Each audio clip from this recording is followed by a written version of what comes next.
On va commencer. En tout cas, bonjour à tous. Merci d'être venus aussi nombreux pour ce nouveau webinaire. La thématique de ce webinaire nous tenait particulièrement à cœur, surtout avec l'actualité actuelle, au niveau, en tout cas en France, et surtout sur tout ce qui est insertion professionnelle.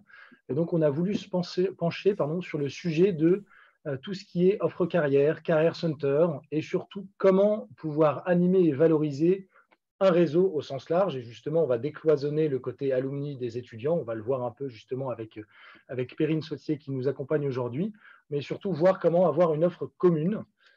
Et c'est donc avec plaisir qu'on accueille aujourd'hui une personne qui vient du groupe AD Éducation, qui s'appelle Perrine Sautier. Et donc, dès à présent, je vais te laisser un peu te présenter, Perrine. Merci encore d'être présent aujourd'hui pour témoigner et surtout pour nous donner un peu ton retour d'expérience et un peu la manière dont tu as mené de front ce sujet, qui n'est pas facile parce que c'est du multimarque.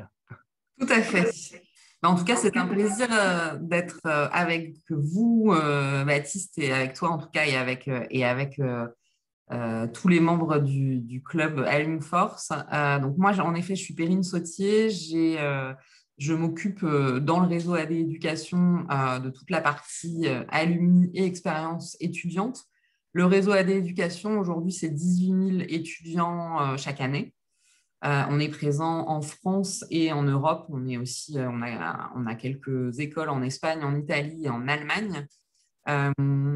Et puis, donc moi, vraiment, mon périmètre est uniquement sur la France, en tout cas dans un premier temps. Et donc, il va s'attacher en tout cas à différentes marques que sont l'ESP, donc l'École supérieure de publicité, l'ESD, École supérieure de digital, le CV, école de communication visuelle, l'école de Condé, une école de design également, l'école supérieure du parfum, l'EAC, qui est une école d'art et culture, l'ING, l'Institut national de gémologie. Donc voilà, des choses qui sont toutes plus ou moins liées au domaine de la création et de la créativité. Et c'est vraiment en ça qu'on est un spécialiste de ce secteur. Et puis, avec tous ces étudiants, avec ces 18 000 étudiants, on travaille aussi bien en formation initiale qu'en formation professionnelle et aussi en apprentissage par le biais de nos 3 CFA. Voilà un petit peu le contexte qui était à l'éducation. Et puis, du coup, je te laisse peut-être, Baptiste, Oui, expliquer un petit peu la genèse du projet. ouais. En tout cas, très intéressant parce que c'est pour ça qu'on voulait te faire intervenir. C'est qu'il y a aussi, certes, un point commun entre les différents établissements, mais c'est quand même une multitude de campus, donc une problématique potentiellement d'animation, une problématique aussi d'engagement potentiellement, aussi bien des étudiants que des alumni. On y reviendra juste après. Mais en tout cas, c'est vraiment important de voir qu'il y a des possibilités, en tout cas, de faire multicampus. Parce que c'est vrai qu'au niveau du sentiment d'appartenance, c'est difficile de piloter ça de manière centrale. Et c'est pour ça que ton témoignage va être très intéressant. La jeunesse du projet a été que côté Alumforce, donc pour ceux qui ne nous connaissent pas, nous, on est leader actuellement en France pour tout ce qui est réseau d'anciens élèves, donc mise en place de solutions web et mobiles pour vraiment gérer et lancer un réseau d'anciens élèves.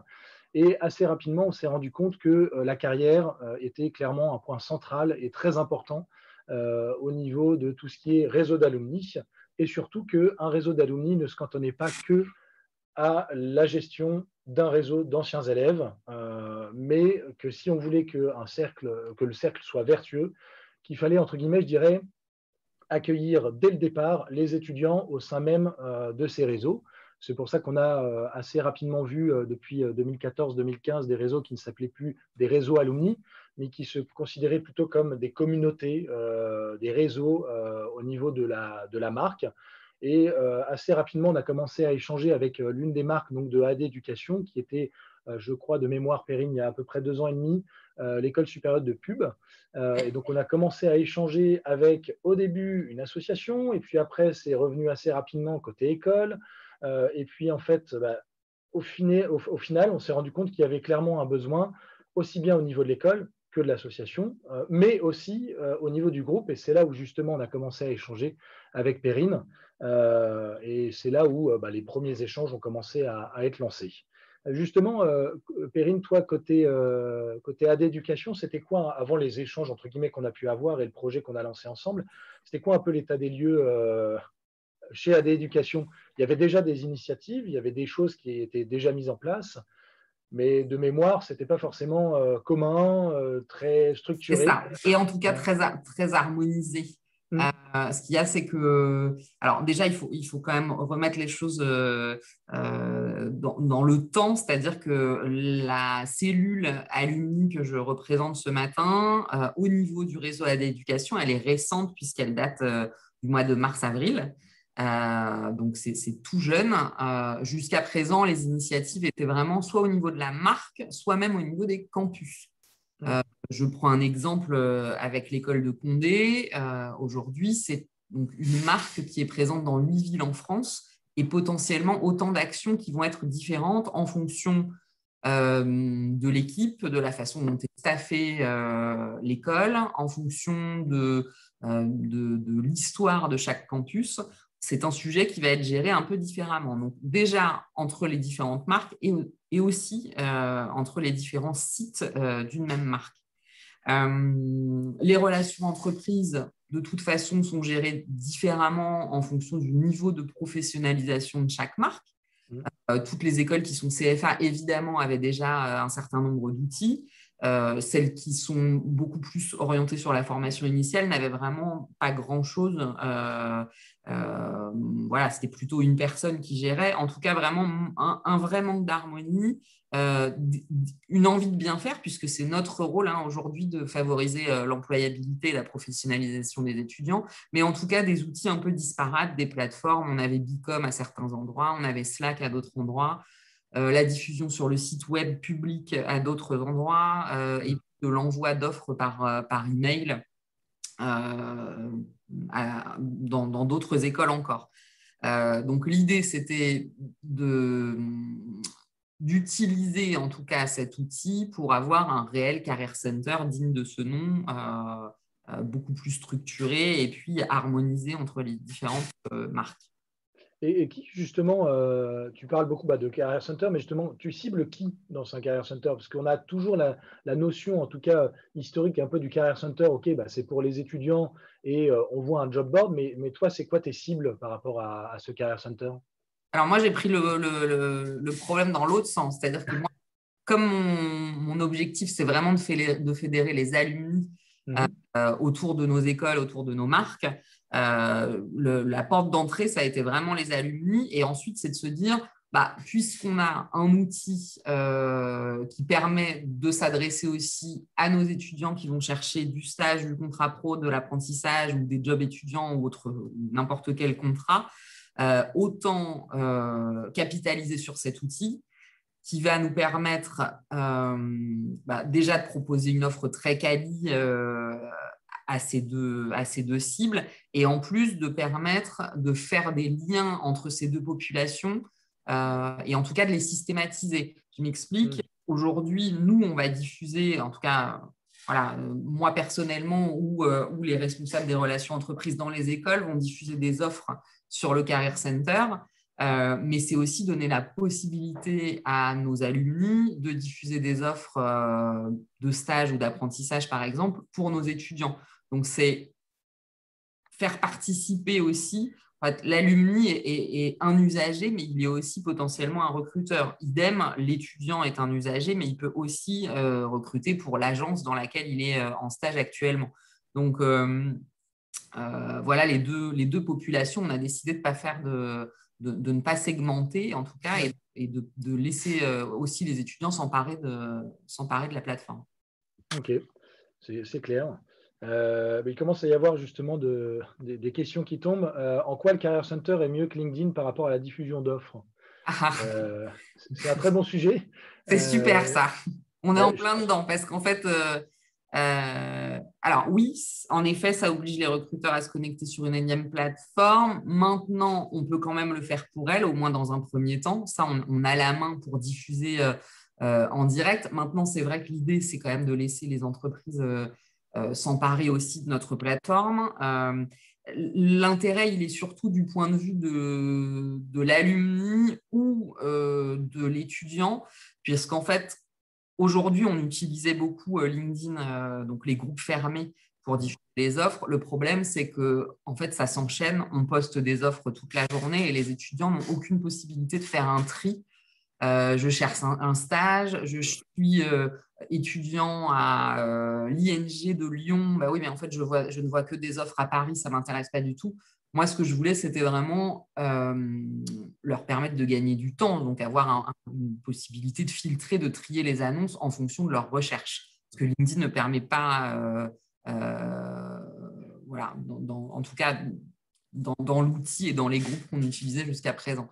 Maintenant, c'est certain que le recruteur a nécessairement besoin de se connecter sur différentes plateformes, mais c'est aussi capitaliser sur les partenaires. Je pense que les personnes qui nous suivent depuis longtemps et qui ont de toute façon l'habitude de recruter parmi nos promos ou parmi nos alumni vont faire la démarche en se disant je vais créer mon compte une fois, mais derrière, je vais avoir la possibilité de gérer mes offres très simplement. Et pour le coup, les plateformes ont été lancées il y a peu de temps et on a quand même déjà beaucoup de comptes recruteurs, surtout des alumni d'ailleurs. Dans un premier temps, c'est vraiment les alumni qui font la démarche. Enfin, il n'y a pas de souci par rapport à ça. Il y a un point supplémentaire que j'ajouterais, en tout cas, j'abonde tout à fait dans ton sens. C'est pour ça que nous, on a fait aussi également un partenariat avec Welcome to the Jungle. Donc, c'est un partenariat exclusif. Donc, nous sommes les seuls à pouvoir avoir ces connecteurs.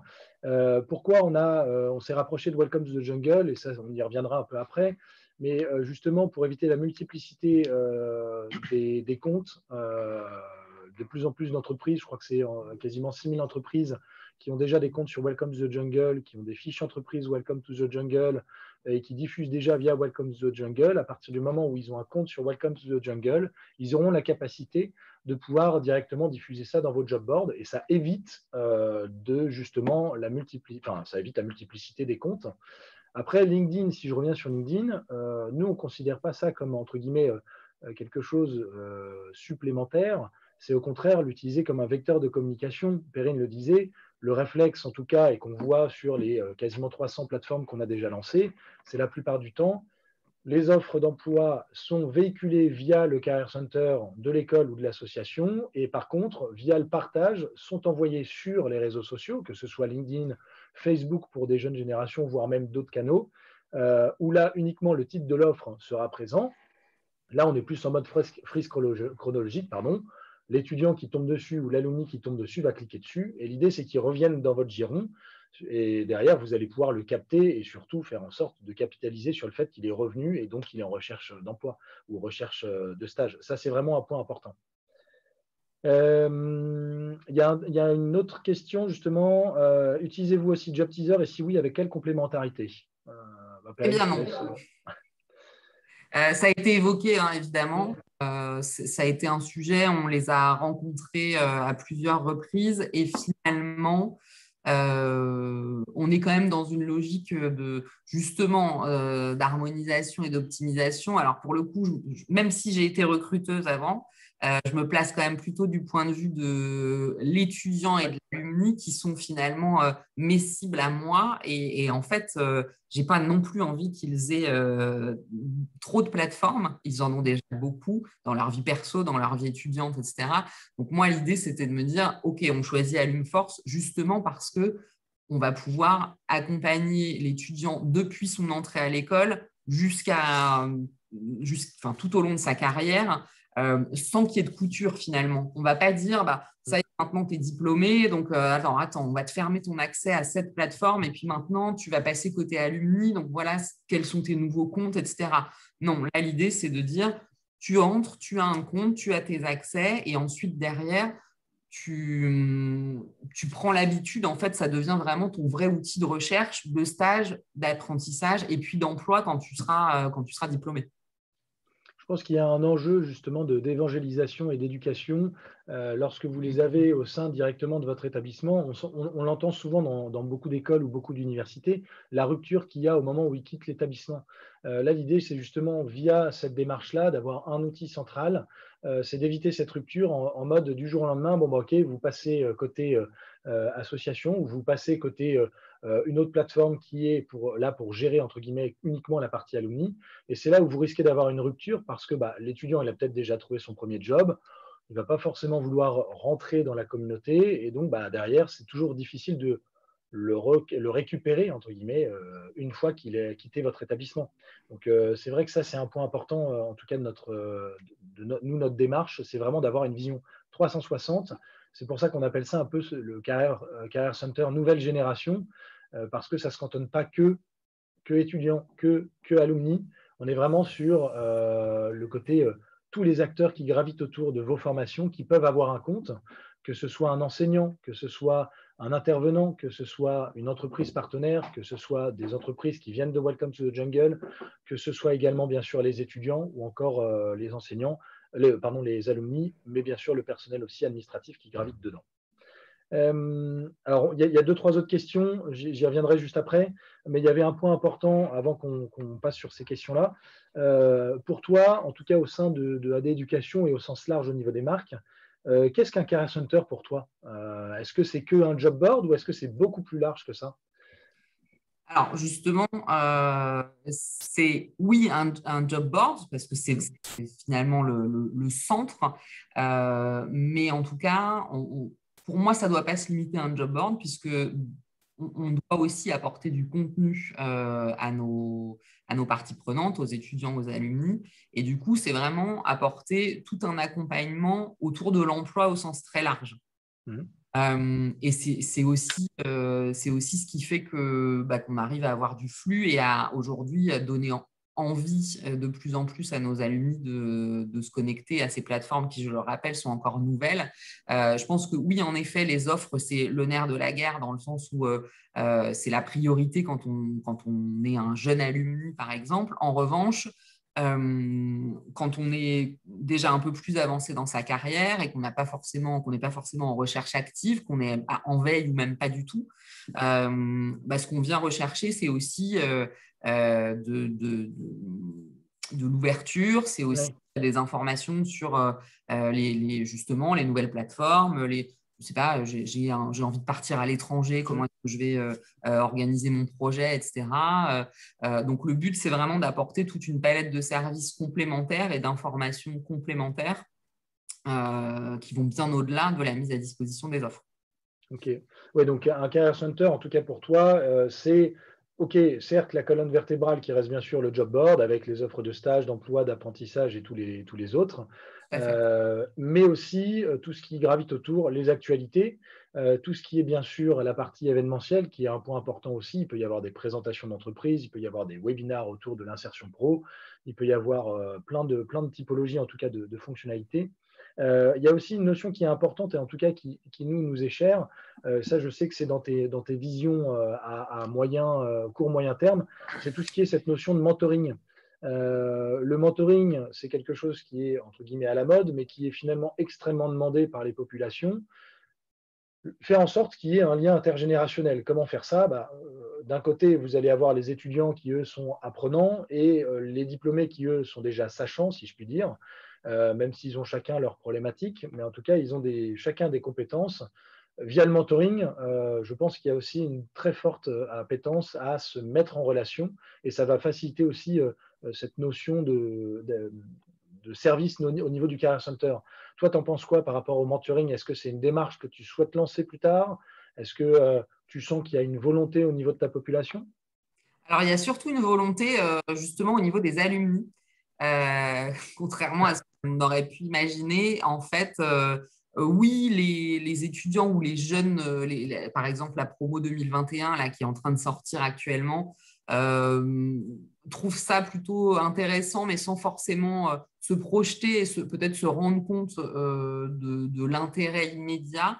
En revanche, là où on le ressent vraiment, c'est les alumni et plutôt les anciens alumni, les gens qui travaillent depuis 10-15 ans, qui ont vraiment envie de rendre parce qu'ils ont pu expérimenter étant jeunes. Ils ont envie de partager avec leurs successeurs, ils ont envie de faire bénéficier de leur expérience, de leur réseau, etc. Donc ça, on sent une vraie volonté de s'impliquer. Et à la limite, pas forcément, vous voyez, je pense qu'on est tous pareils, on a toujours des des anciens qui sont déjà très, très présents dans les murs de l'école, qui passent souvent faire une bise à l'équipe, etc. Donc, ceux-là, on les attendait. Mais le fait d'avoir sorti la plateforme fait que finalement, on a des gens qui étaient un peu perdus qui étaient un peu partis aux oubliettes, qui finalement se rappellent de bons souvenirs en disant bah, moi je suis là si vous avez besoin, si vous avez j'ai pas forcément envie de donner des cours parce que c'est pas mon truc. En revanche, vraiment travailler sur le mentoring, c'est vraiment quelque chose qui m'intéresse. Donc là-dessus, on a vraiment des gens qui vont être à nos côtés pour s'investir. Ok. Là, je vais revenir sur 2-3 questions là, qui sont tombées. Il y a une question de Fabienne Hamon. Est-ce que l'accès aux offres est gratuit pour tous les étudiants, enfin pour tout le monde?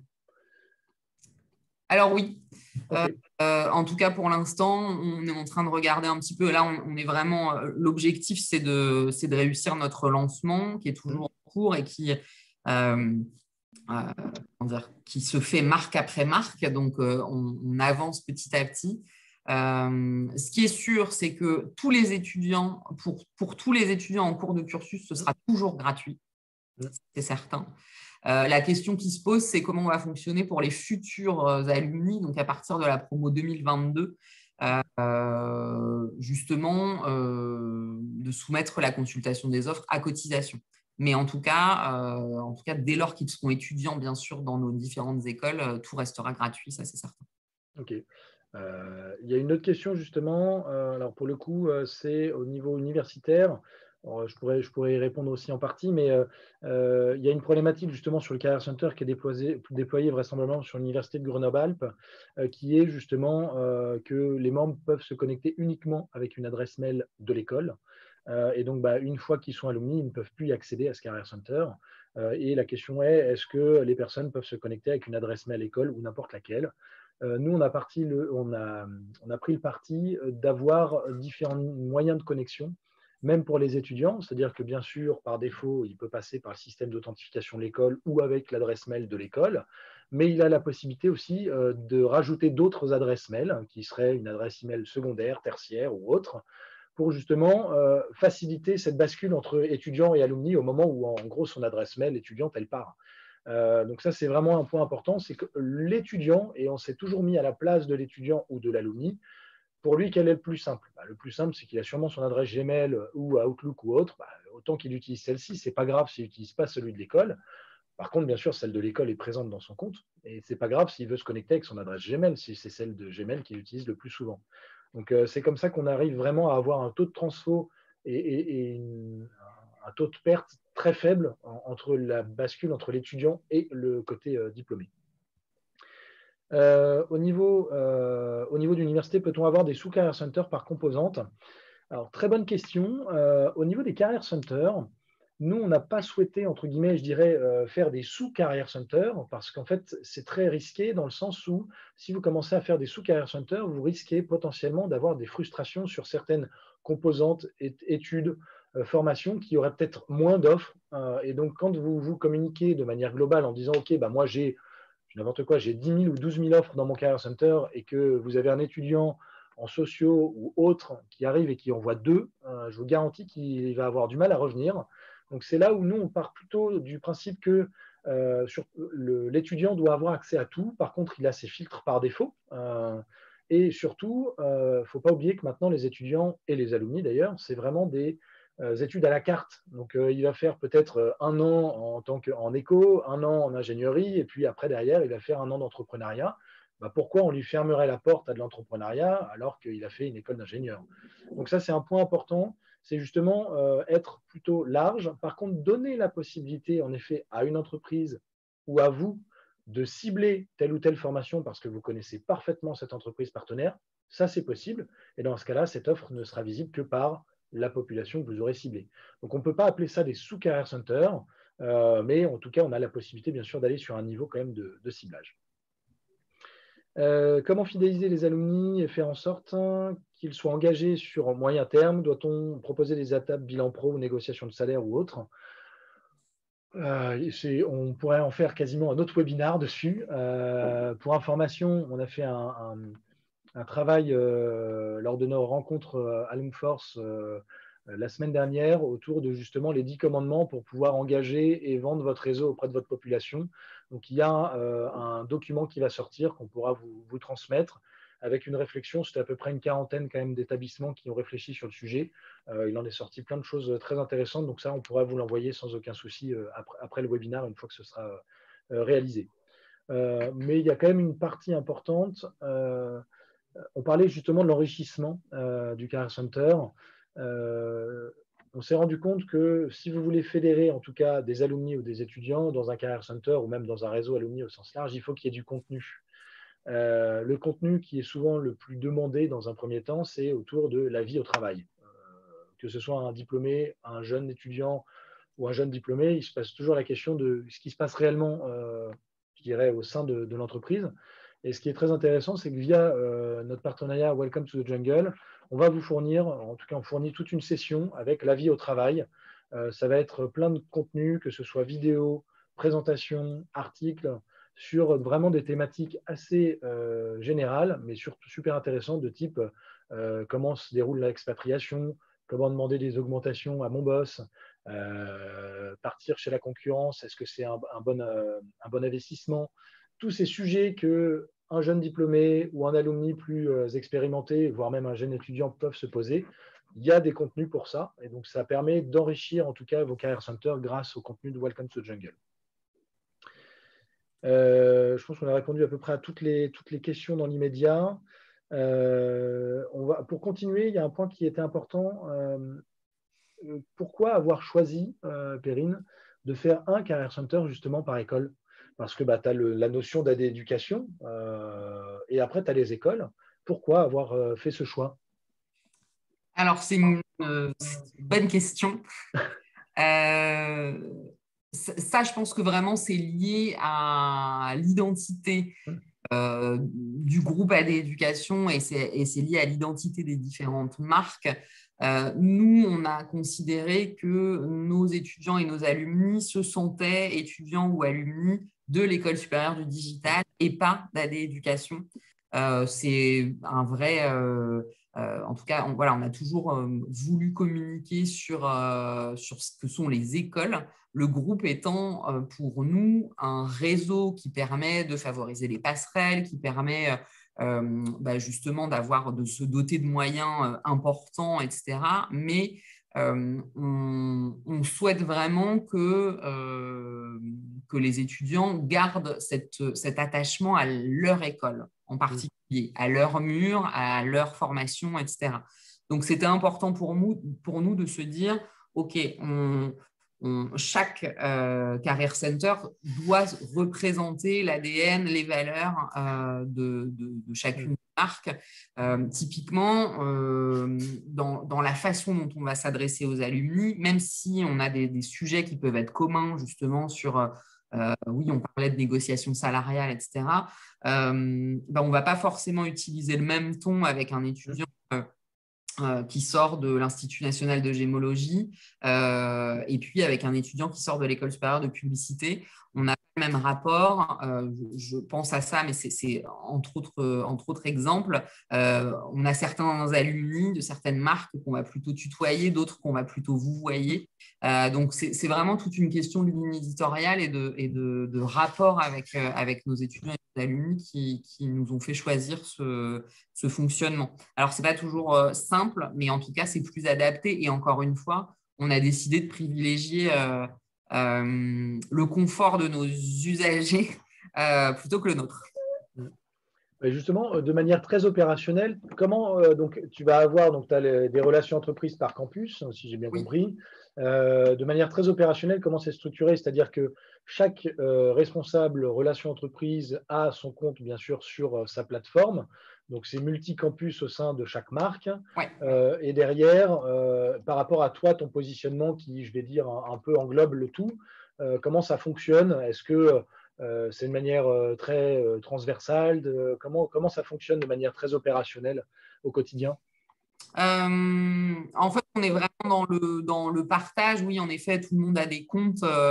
Donc, moi, je vais avoir des accès un peu supérieurs en termes d'administration, mais globalement, on a tous des comptes. L'idée étant que chacun puisse être autonome sur son campus Oui, pour, pour gérer ses offres, pour gérer ses entreprises, etc. Donc, ajouter une nouvelle entreprise. oui, Suivre ses étudiants aussi, puisque ça aussi, c'était un vrai enjeu de pouvoir avoir des statistiques sur le nombre de consultations de telle ou telle offre, par exemple. Donc, il y a cette possibilité-là. Et ensuite, c'est vrai que là encore, d'une marque à l'autre, le fonctionnement est un peu différent en fonction de l'équipe. C'est-à-dire, dans une école, je vais avoir un responsable de la com avec qui on va travailler ensemble sur la publication de tel article, etc. Et puis, dans une autre école, peut-être un peu moins staffée, une plus petite école, je vais être un peu plus seule. Et dans ce cas-là, je vais plutôt récupérer des informations des campus que je vais mettre en forme moi-même sur les événements, sur les contenus ok. actualité. Donc ça, on va vraiment, enfin, moi, mon objectif, c'est de m'adapter à chaque marque. Et vraiment, pour ça, je travaille vraiment presque comme un centre de service partagé, en Ok. fait. Euh, Oui, donc tu es en mode transversal et tu es au service, si je puis dire, des différents campus et des différentes marques. c'est l'idée. Ok. Comme Alumforce, c'est au service des différentes marques. C'est ça, en fait. Oui, Moi, oui.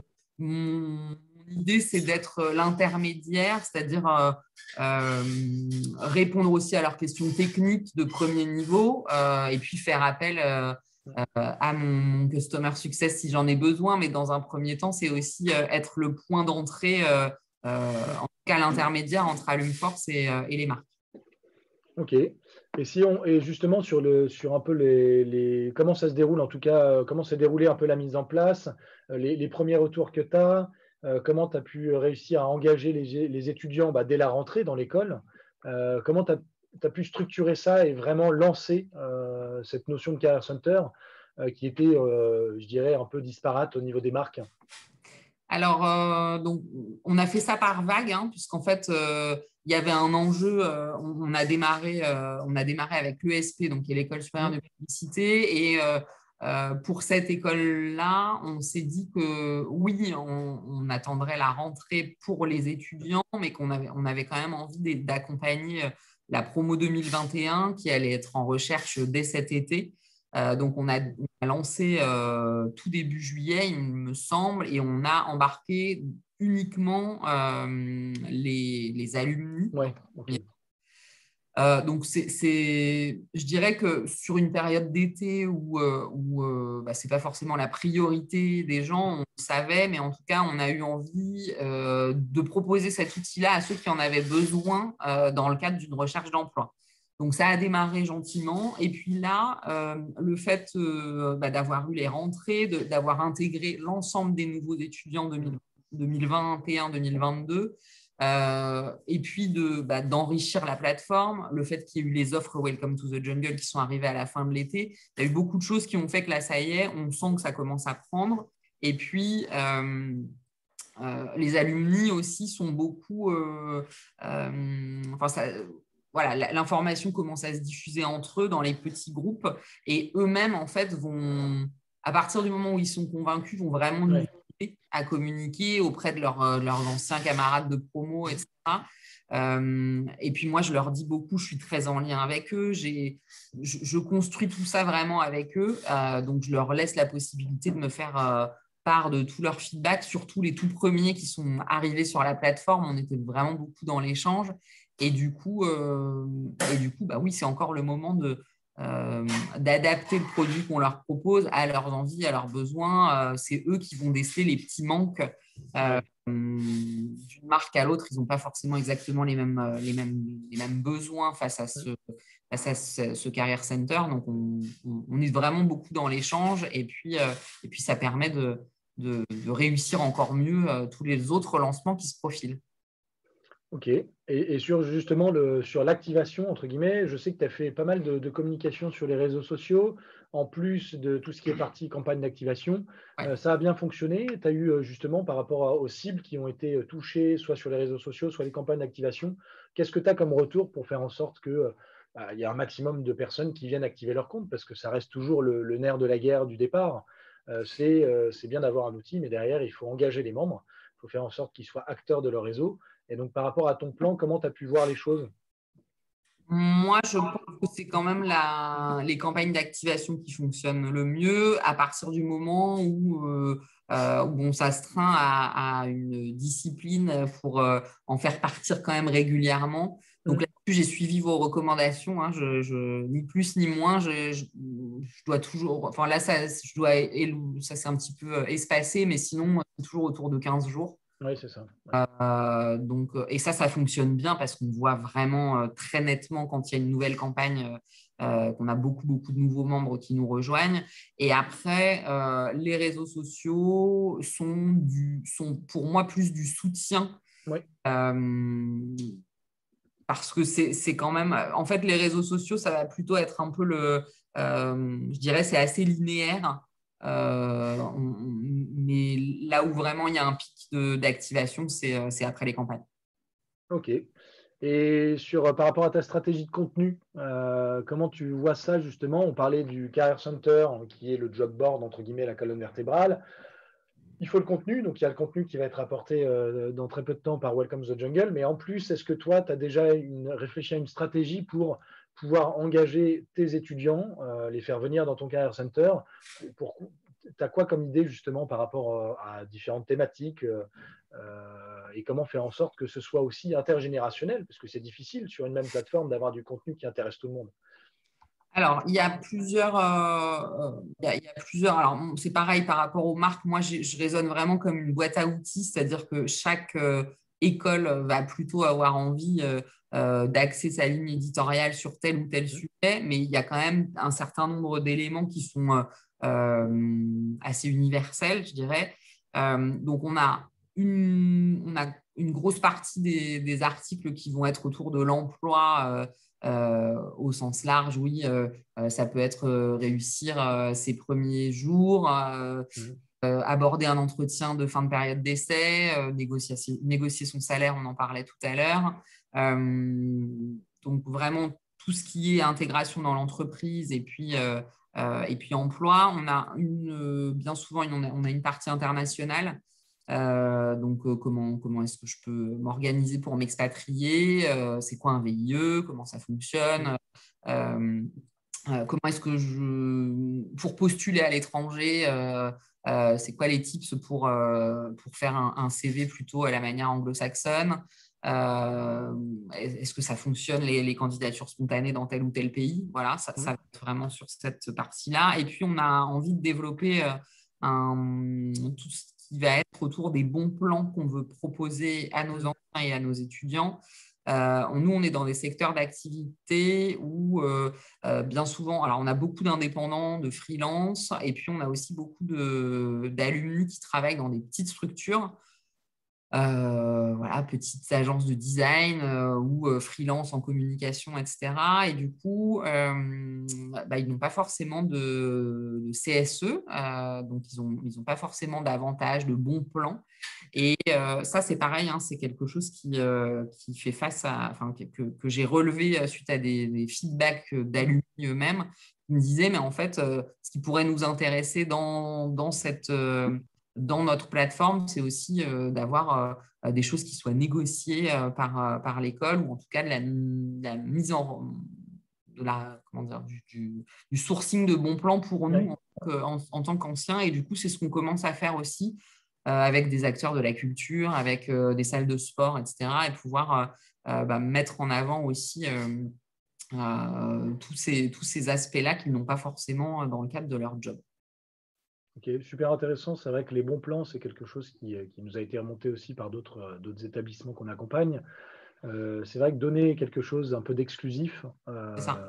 via votre réseau fait que ça peut tout de suite, entre guillemets, faire en sorte que les personnes s'engagent dans votre communauté, même si c'est de manière très spontanée. Tiens, j'ai besoin de X ou Y service. Tiens, moi, je le vois qu'il est proposé, en plus à un tarif préférentiel ou en tout cas avec 1 heure gratuite. On a vu pas mal de bonnes pratiques. On a vu sur certains établissements 1 heure de conseil juridique pour l'écriture de vos CGV pour les entrepreneurs. Ça peut être 1 heure de coaching pour tous les commerciaux. On a vu en tout cas plein de dynamisme autour de ces différents services. Mais d'ailleurs, ce qui est assez intéressant, c'est que c'est souvent des bons plans autour toujours de l'insertion professionnelle. Ça va être aussi 1 heure pour faire la photo de profil parfaite pour vos réseaux sociaux et vos profils à Loomforce. C'est des services qui peuvent paraître simples, mais c'est vrai que faire une photo professionnelle, c'est pas si facile que ça. En tout cas, qui montre un peu d'émotion. Surtout vous, avec des écoles un peu de créa et de design, j'espère que, en tout cas, je pense qu'ils sont assez piqués sur la typologie de photos. Oui, mais alors juste quand même, Ouais, je précise, oui, autour de l'emploi, mais il y a aussi, je tiens quand même ouais, à souligner qu'on a aussi une vocation d'ouverture sur le monde, et notamment culturel, sportive, et tout ce qui va être autour du bien-être. On a quand mm, même beaucoup parlé du mal-être des étudiants pendant les différents confinements qu'on a traversés. Et du coup, au-delà de la partie emploi, bah voilà, moi, là, j'ai commencé à mettre en ligne un bon plan sur des accès à l'Opéra de Paris ouais. très, très peu cher pour les étudiants, des choses sympas pour se loger aussi, pas très cher dans les grandes villes dans lesquelles on est présent.